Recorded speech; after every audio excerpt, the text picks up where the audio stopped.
hello, hello. By the way, your dad is right about unions. Your dad is right. Unions built the middle class. Wall Street didn't. Unions built the middle class.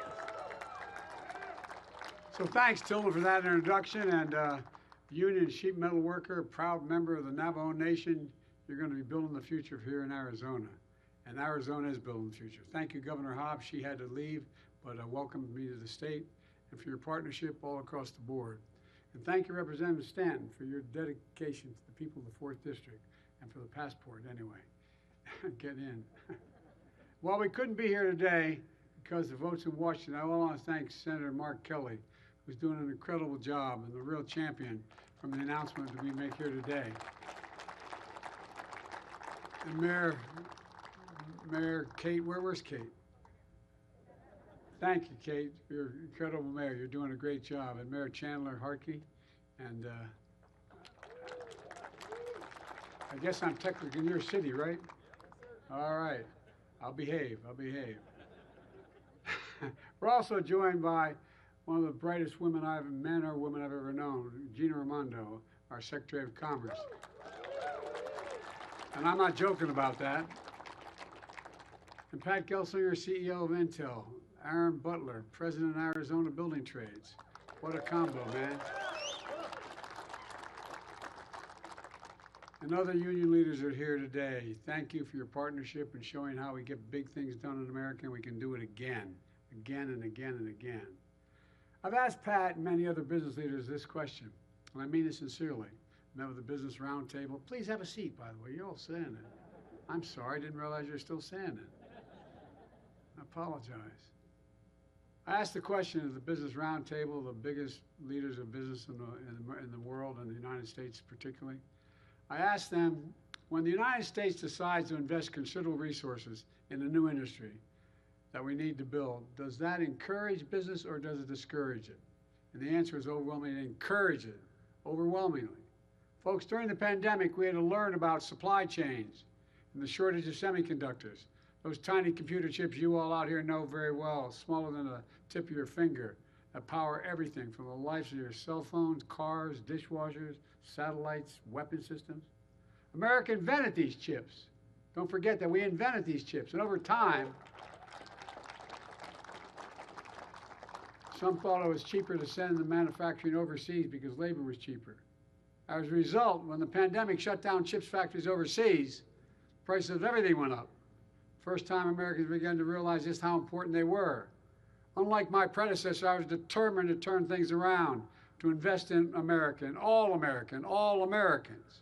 And that's what we've been doing.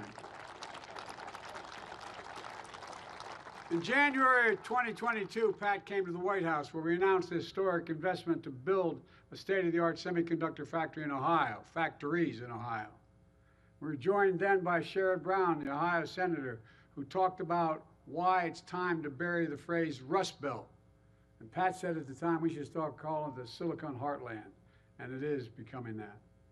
By March of this year, Pat was my guest at the State of the Union, where we talked about 1,000 acres outside of Columbus, where semiconductor manufacturing facility and fabs were being built, which I referred to at the time as the field of dreams, and boy, it's turning out to meet people's dreams out there. In August, Senator Kelly and Sherrod Brown got the CHIPS and Science Act to my desk. It was one of the most significant science and technology investments in our history. By September, I joined Pat in Ohio and to break ground for the new factory. Within 9 months, we're just getting started since my CHIPS Science Act was led to partnership with companies investing billions and billions of dollars across the country, bringing semiconductor manufacturing back to America, jobs of the future back to America, including here in Arizona with significant help of Mark Kelly. I tell you what, I'm so glad this is happening.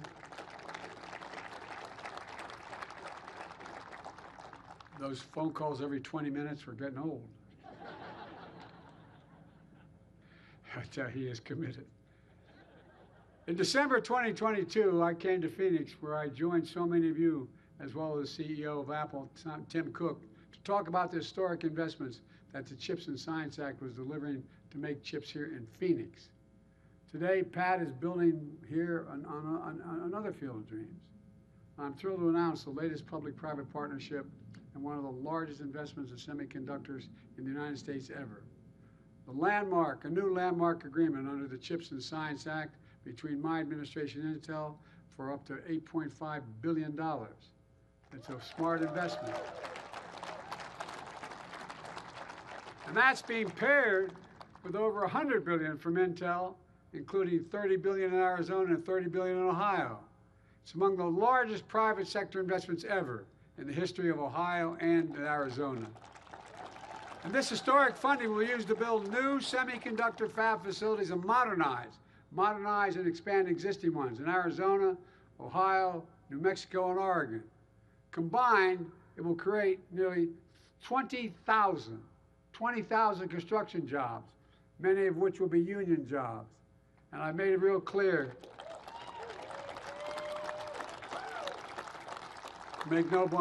everybody has the right to organize, man, to have their labor rights protected. But look, this announcement will also support 10,000 manufacturing jobs, 3,000 right here in Phoenix, with salaries averaging over $100,000 a year and don't all require college degrees. That's a change. For the first time in a long time, many of these facilities won't just manufacture regular semiconductors. They're going to once again begin to make the most sophisticated, advanced, and powerful leading-edge chips. Each chip has, it blows my mind, has trillions of tiny features. The width of a strand of human DNA, 40,000 times thinner than a single human hair. They require manufacturing precision, down to the size of a single atom. The process is enormous, requires enormous amounts of information, and with lightning speed they'll produce. And they're critical to emerging technologies. They're going to power the future economy, like artificial intelligence, quantum computing, 6G communications. And to make everything faster, lighter, smaller, and more reliable. Folks, it's about time. Even though we invented the most advanced chips, we make 0% of them today. 0% of the most advanced chips today.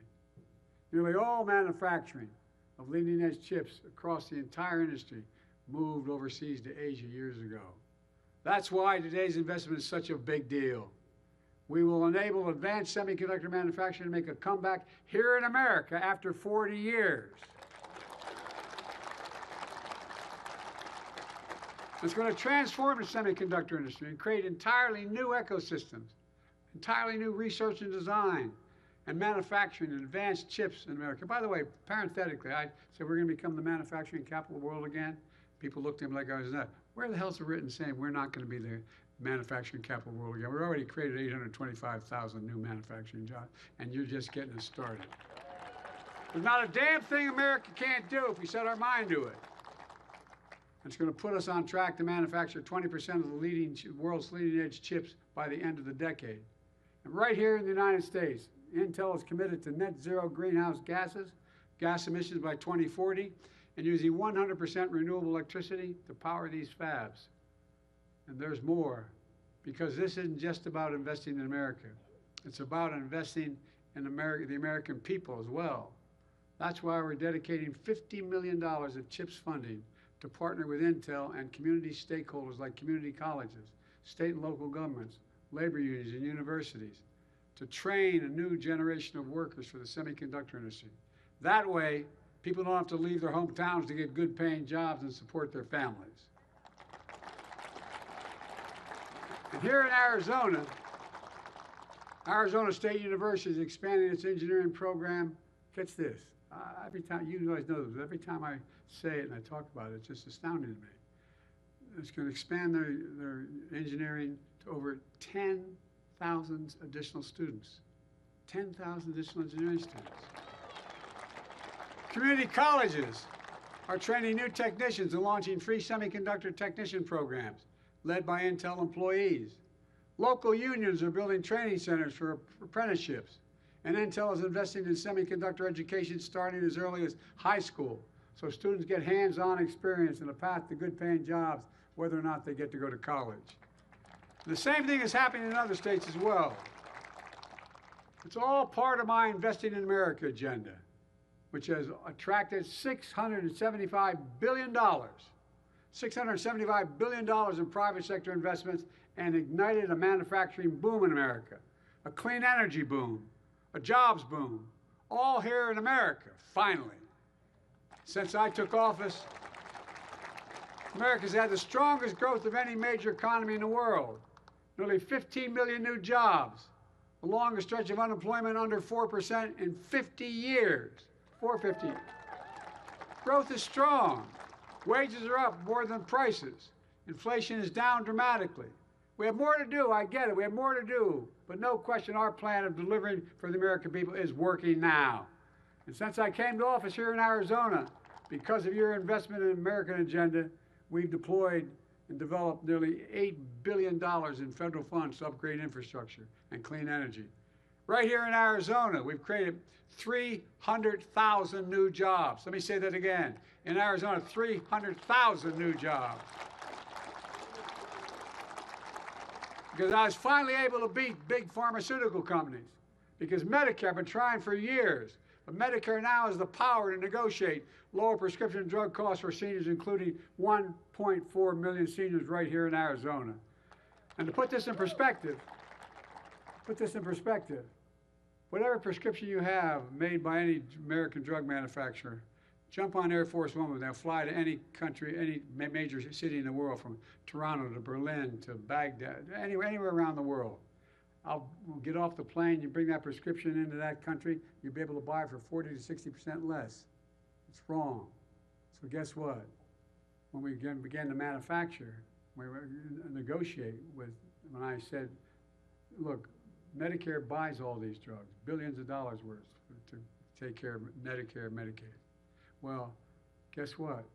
You know how much it costs to make insulin? Anybody know anybody needs insulin? Raise your hand. You're darn right. Well, guess what? It's now $35 a month. You know how much? It was $400 a month. You know how much it costs to make it? $10. $10. And they will cap the total out-of-pocket expense for prescription drugs, all the drugs a senior has to take, all of them, at $2,000, including expensive cancer drugs that cost $10,000, $12,000, $15,000 a year. They never have to pay more than $2,000 a year for all the drugs they need. But folks, by the way, not only saves seniors money, it saves taxpayers a significant amount of money. We reduced the consequence of the law I wrote and got passed. We reduced the federal deficit by $160 billion. Hear me? $160 billion. You know why? Medicare doesn't have to pay $400. They have to pay $35 for that prescription, and much, much more. Exorbitant prices. It's all part of my economic vision for this country. I determined that I was going to build the economy from the middle out and the bottom up, not the top down.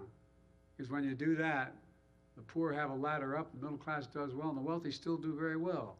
We all do well. Let's be clear. Let's be clear. It's a fundamental break from the trickle-down economics supercharged by my predecessor. On his watch, companies sent American jobs overseas for cheaper labor and imported products. We're creating jobs in America and exporting American products. Well, my predecessor and his allies in Congress want to go back. In fact, the vast majority of the team on the other side, my Republican friends, didn't vote for the CHIPS and Science Act. The majority of them did. And now they're trying to repeal the Inflation Reduction Act, the most significant action ever on climate. That's going to create hundreds of thousands of jobs, many of them in their own states, in your district, particularly in states like Arizona. That's when my predecessor was in office. He enacted instead a $2 trillion tax cut, where they overwhelmingly benefit the very wealthy and the biggest corporations. By the way, I'm not anti-corporation. I come from the corporate state of America. More corporations are incorporated in Delaware than every other state in the union combined. And I represented for 36 years. But they can't get greedy. And we want to do, here's what he wants to do this again. The bottom line, I want to build a future in America. My predecessor is going to let the future be built in China and other countries, not America, because it may be cheaper for those investing. Folks, I promise to be the president of all Americans, whether you voted for me or didn't vote for me. Today's investment helps all Americans in red states and blue states, all across America, urban, rural, suburban, and tribal communities. We're not leaving anyone behind. We're not, if we invent it in America, it should be made in America.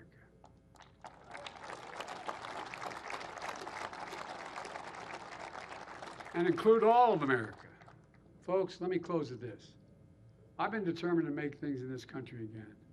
To build manufacturing capacity, as I said, we've created over 800,000 manufacturing jobs, and we're still counting. To make sure we never again are in a position where during the pandemic, we're relying on other countries to make things that we badly need here at home to be able to go forward. Folks, some folks didn't believe we could do this, but I've made no bones about it. I said for a long time, and I mean this from the bottom of my heart, if we invest in America, we can change the country's future and lead the world again. We are leading the world again. We're proving it's never been a good bet. It's never been a good bet to bet against America.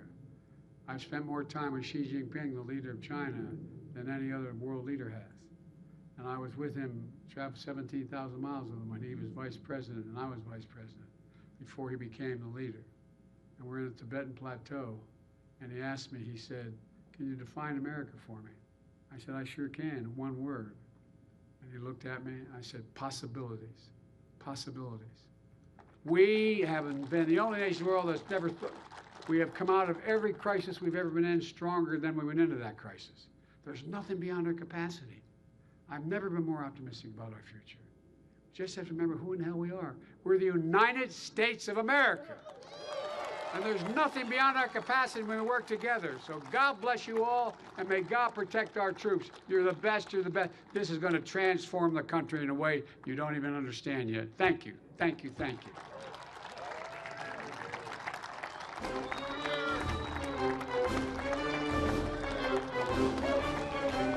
Thank you.